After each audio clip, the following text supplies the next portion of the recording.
Good morning বন্ধুরা, কেমন আছো সবাই? আশা করছি সবাই খুব ভালো আছো। মিঠিমুনি চ্যানেলের নতুন আরেকটি ব্লগে তোমাদের সকলকে আরও একবার ওয়েলকাম জানাচ্ছি। তো সকালবেলা এখন যাচ্ছি আমরা ভাইয়ের সাথে দেখা করতে। রেডি হয়ে বেরিয়ে পড়েছি। তো 10টা-11টার দিকে একটা কাজ ছিল, সেই কাজটা কমপ্লিট করে এখন আমরা একটা ট্রেন ধরবো।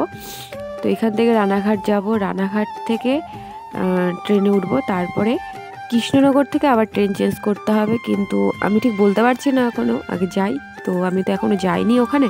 তো চলো পুরো ব্লগটা দেখতে থাকো। আর ভাইয়ের সাথে দেখা করতে যাচ্ছি, ভীষণই মজা, মানে খুব আনন্দও লাগছে, খুশিও লাগছে, কিন্তু আসার সময় একটু কষ্ট লাগবে। তো যাই হোক, চলো যাওয়া যাক।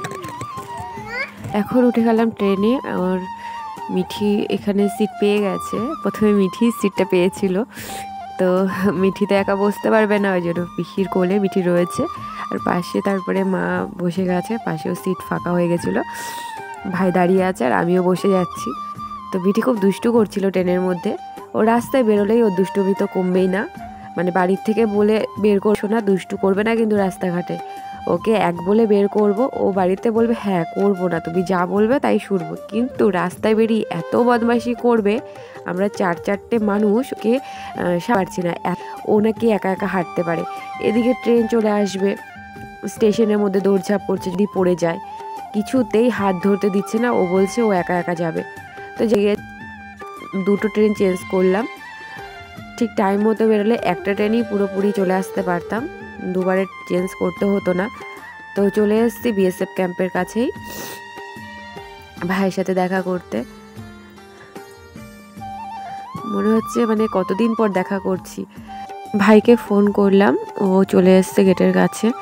এখানে ঢোকার সময় এন্ট্রি করে ঢুকতে হয়, ডকুমেন্টস কিছু দিতে হয় বাড়ির লোকের। তো যাই হোক, ভাইয়ের আধার কার্ড নিয়ে এসেছিলো, আমি জানতাম না ব্যাপারটা।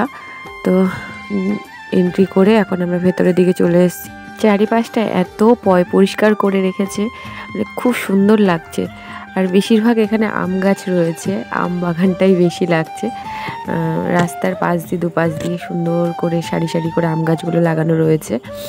তো এখন সবাই মিলে বসে একটু গল্প করছি।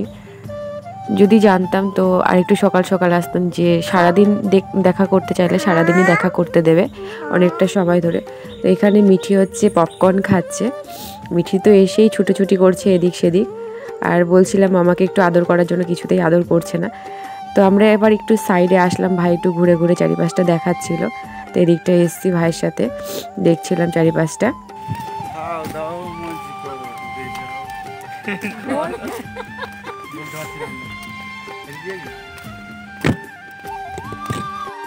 অনেকক্ষণ রয়েছি আমরা এসে। তো সবার একটু খিদে লেগে গেছে, বসে সবাই বিস্কুট টিস্কুট খাচ্ছে, আবার নিয়ে আসা হয়েছে।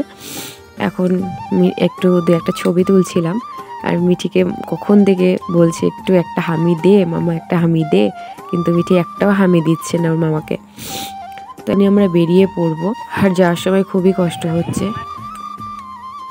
তো আমরা বেরিয়ে পড়লাম, আর ভাইয়ের সাথে দেখা করলাম, কেননা কাছাকাছি আছে বলে, ওই জন্য আজকে দেখা করতে পারলাম। ওকে আজকে না কালকে যাই হোক ট্রেনিংয়ের জন্য নিয়ে চলে যাবে দূরে কোথাও। তো আবার 6 মাস পরে দেখা হবে, তো ওই জন্য আজকে দেখা করে আসলাম। তো 6 মাস পরে আবার ভাইকে দেখতে পাবো। তো চলে এসেছি এখন কৃষ্ণনগর স্টেশনে, আর এখানে এসে একটু টিফিন করে নিচ্ছি সবাই মিলে। তো এখন এই ট্রেন আসলে আমরা চলে যাব বাড়ির দিকে। তো চলো আজকের ব্লগটা এখানেই শেষ করছি, তোমাদের সাথে দেখা হচ্ছে নতুন আরেকটি ব্লগে। মিঠি এখন মনটা খুবই খারাপ, ভেবেছিল ভাইও আসবে আমাদের সাথে, সেটাই ভেবেছিল, যে মামা আসবে না বলছিল, তো ওই জন্য মনটা খুবই খারাপ।